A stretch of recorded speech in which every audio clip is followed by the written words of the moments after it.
Welcome back. With preseason games already underway, the NBA season is right around the corner.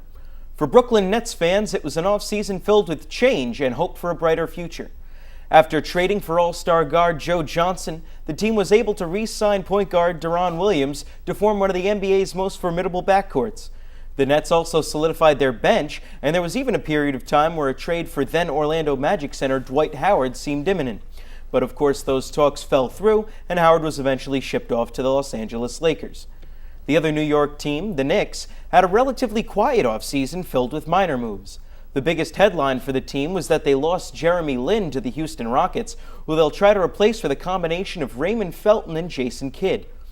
As for the Philadelphia 76ers, the offseason brought a major shakeup to the team as they traded away All-Star Andre Iguodala in the aforementioned Dwight Howard trade, receiving center Andrew Bynum from the Lakers and Jason Richardson from the Magic in return. The team also lost Elton Brand and Lou Williams, but added perpetual punchline Kwame Brown and Nick Young to the fold. Obviously, there was a lot of more movement amongst the other teams in the NBA as well. So my question for you guys is, which team had the best offseason and is poised to make the biggest leap in the 2012-2013 season? Well, I mean, I think that it'd be really hard. I know it's a cop-out, it's easy to say, but the Brooklyn Nets did so much this offseason to really put themselves in position to make the playoffs. And even if they only made the playoffs, that would still be a gigantic improvement from what they've been doing in New Jersey the past couple of years. I know a lot of people say that their offseason was a little bit overrated because they didn't get Dwight Howard. They got Joe Johnson, who they're probably overpaying. And they didn't really do much else to their starting lineup. But at the same time, they're getting back Brook Lopez from injury. They have Gerald Wallace for a full season. And they really, I think, the most underrated part of their offseason is they did a lot to improve their bench. C.J. Watson, Andre Blatch, Mirza Teltovic from Turkey, they did a really good job, I think, more so to solidify their bench than their starters, and I think that's what's being overlooked from the Nets, but my pick would be the Brooklyn Nets.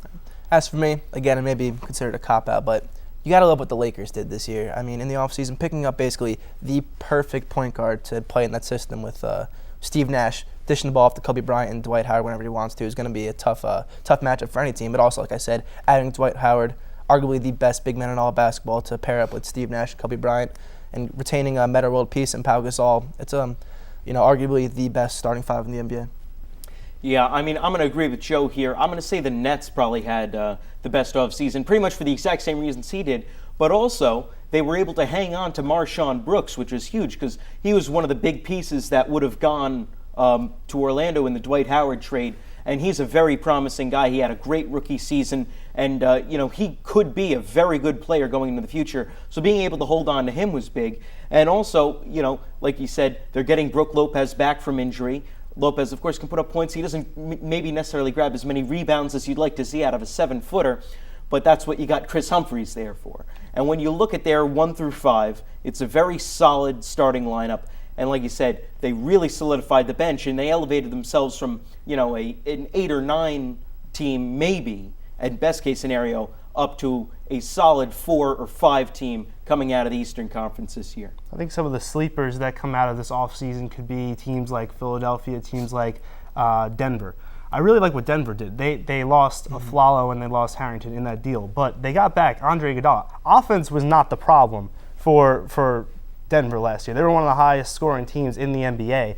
I think what they did by bringing in Iguodala, he's one of the best defenders in the NBA. That's huge. That's huge for a team that was ready to take that next step last year. They weren't quite there, but they did bring the Lakers. What did they bring? The 7 games in their series last year. So they're right there. I think that they can make a huge step in this upcoming season. And also, we can't forget about the 2 teams that played in the NBA Finals last year for 2 different reasons. For the Heat, adding Ray Allen to that lineup is just scary. Ray Allen is the greatest 3-point shooter of all time to give another outside threat. And for the Oklahoma City Thunder, I think it's more what they didn't do than what they did do. There was much speculation that maybe they break up that core 4 of Durant, Westbrook, Ibaka, and Perkins, but they held everyone together to keep that nucleus inside. Plus, drafting Perry Jones III in the draft is going to be big off the bench for them. So I think it's what the Heat, the one piece they added, and what the Thunder didn't do to break up their team is going to be big for them coming into the season. Exactly. talking about the Thunder, Durant, Westbrook, Harden, Ibaka, Perkins, these are all guys that now have yet another season of experience under their belt. They were a very young team last year, so really what they were able to do, getting to the finals and pushing the Heat in the way that they did, was very impressive for a young team that was relatively inexperienced. Let's not consider, 4 years ago, they weren't even in the playoffs.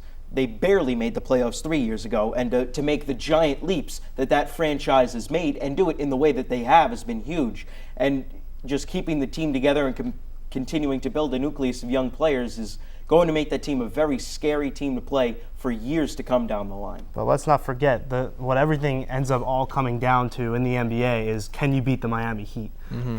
I think that's a little bit unfortunate in a way, because I feel like the teams that are really trying to build up their team, they still can't match up to Chris Bosh, LeBron James, and Dwayne Wade. No one's really there yet, and players are now taking pay cuts to go to Miami. I mean, everyone just wants to go to Miami, and it's kind of unfortunate for the rest of the league, but at the same time, it's going to be fun to see which team could be the most challenging. All right, well, when we come back, we'll be making our predictions for this season's baseball awards right after this.